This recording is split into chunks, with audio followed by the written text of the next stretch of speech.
अच्छा जी, अब ज़रा हम बात करने वाले हैं इलास्टिसिटी ऑफ सप्लाई पे। इलास्टिसिटी ऑफ सप्लाई क्या चीज़ है, इसको देख लेते हैं। इलास्टिसिटी क्या है? ये एक तरह का टूल है, आप कह सकते हो कि जो इलास्टिसिटी ऑफ सप्लाई है वो एक मेजरिंग टूल है कि जो क्वांटिटी सप्लाइड हैं, जो मार्केट के अंदर हम क्वांटिटीज़ को सप्लाई कर रहे हैं, किसी भी गुड कमोडिटी सर्विस को सप्लाई कर रहे हैं, वो कितनी ज़्यादा रिस्पॉन्स या कितना ज़्यादा रिएक्ट करती हैं प्राइसेस में चेंजेस आने की वजह से।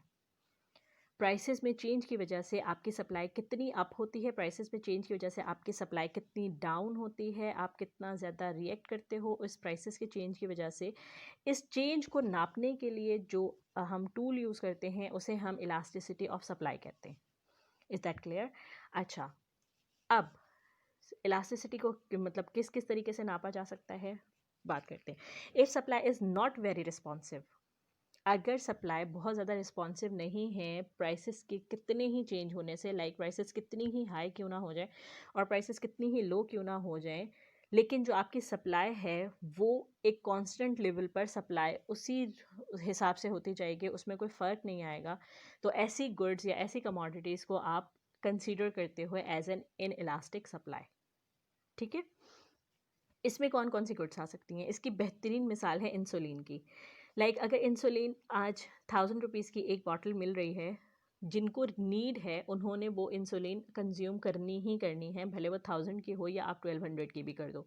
नीड है लोगों की तो वो कंज्यूम करेंगे। और ऑब्वियसली अगर ये इंसुलिन की प्राइसेस 200 पर आ जाएंगी तो ऐसा पॉसिबल नहीं है कि आप उसे शरबत में घोल के पीना शुरू कर दोगे या आप हर बंदे को कहोगे कि यार बहुत ज़बरदस्त चीज़ मार्केट में आई हुई है, आवा एक इंजेक्शन आप भी लगा लो, बहुत सस्ती मिल रही है अभी मार्केट में, बहुत इसकी प्राइसेस लो हो गई हैं तो एक इंजेक्शन आप भी लगा लो इसका। ऐसा पॉसिबल नहीं है। जो नीड है, जो डिमांड है, आप उसी तक ही उसको यूज़ करोगे, उससे ज़्यादा आप उसको यूज़ नहीं कर सकते, उसका एक्सेसिव यूज़ नहीं है। इस वजह से प्राइसेस पर इस का बहुत ही लेस रिस्पॉन्स होता है। दैट इज़ वाई हम इसे कंसीडर करते हैं as an inelastic supply के लिए, as an inelastic good है ये।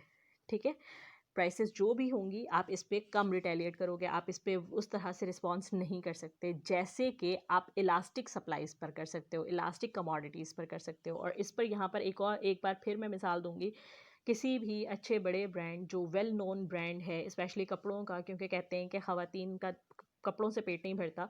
दैट इज़ वाई जो कपड़ों का कोई अच्छा ब्रांड है, वेल नोन ब्रांड है और वो थोड़ा सा एक्सपेंसिव है, जब उस पर अचानक से 50% और 75% ऑफ लग जाता है तो वहाँ पर बहुत ही ज़्यादा रिएक्शन देखने में आता है।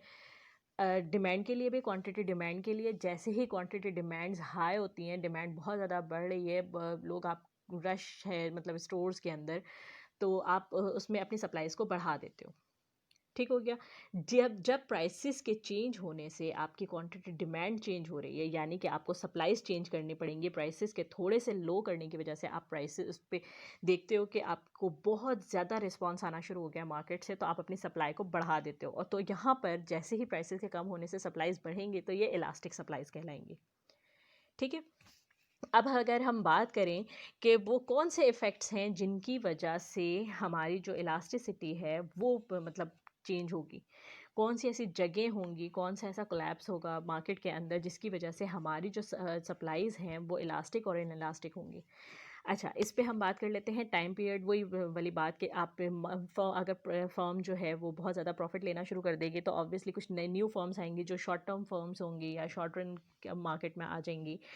तो वो फर्म्स जो होंगी, जो शॉर्ट रन फर्म होगी ना, ये सबको पता है, मतलब एक लेमैन को भी पता है कि जो भी बहुत कम टाइम पीरियड के लिए मार्केट के अंदर इंट्रोड्यूस होगा वो बहुत ही छोटा सा विजन लेकर आएगा, बहुत शॉर्ट टाइम पीरियड के लिए, शॉर्ट टाइम स्पैम के लिए एक विजन लेकर आएगा, वो अपने विजन को फुलफ़िल करेगा और उसके बाद वो मार्केट से क्विट कर जाएगा।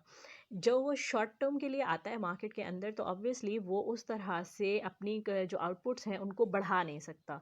वो एक छोटी मशीनरी के साथ, एक छोटे सेटअप के साथ थोड़े से टाइम पीरियड के लिए मार्केट में इंट्रोड्यूस हुआ है, दैट इज़ वाई वो अपनी बहुत ज़्यादा सप्लाईज मार्केट के अंदर नहीं दे सकता, क्योंकि उसके पास बहुत लिमिटेड रिसोर्सेज हैं अपनी प्रोडक्शन के लिए।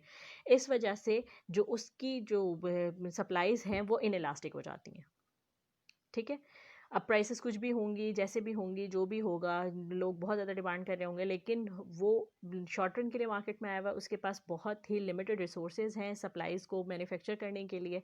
दैट इज़ वाई उसकी सप्लाईज़ हमेशा इनइलास्टिक होंगी। जबकि जो लॉन्ग रन फर्म्स हैं, जो जानती हैं कि मार्केट में उनकी तोती बोलती है और मार्केट में वो मोनोपोली प्ले कर सकते हैं, वो फर्म्स बहुत ज़्यादा फ्लेक्सिबल होती हैं और वो अपनी सप्लाईज़ को बहुत ही ईज़िली अप और डाउन कर सकती हैं मार्केट के अंदर। जैसे ही प्राइसेस के अप होने से उनको थोड़ी सी प्रॉफिट मिला और लोगों की डिमांड भी उस वक़्त हाई है, वो अपनी सप्लाईज़ मार्केट के अंदर बहुत ज़्यादा इंट्रोड्यूस करवा देती हैं और जैसे ही मार्केट के अंदर उसकी डिमांड कम हुई, वहीं पर ही वो अपनी सप्लाईज़ को रोक देती हैं। क्योंकि उन्हें पता है कि वो लॉन्ग रन के लिए मार्केट के अंदर हैं, आज नहीं तो कल उनको प्रॉफिट मिल ही जाएगा, आज वो कम कमाएँगे तो कल वो ज़्यादा कमा ही लेंगे। इसके अंदर मोस्टली ज़्यादातर जितनी भी मैन्युफैक्चरिंग कंपनीज़ हैं वो आ जाती हैं।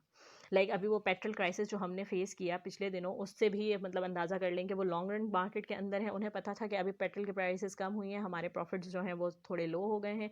उन्होंने अपनी सप्लाईज़ को रोक दिया था और जैसे ही प्राइसेस रात में ही मतलब अनाउंसमेंट हुआ है पेट्रोल का कि प्राइसेस वापस आ गई हैं, प्राइसेस हाई हो गई हैं, वैसे ही सप्लाईज़ खुल गई।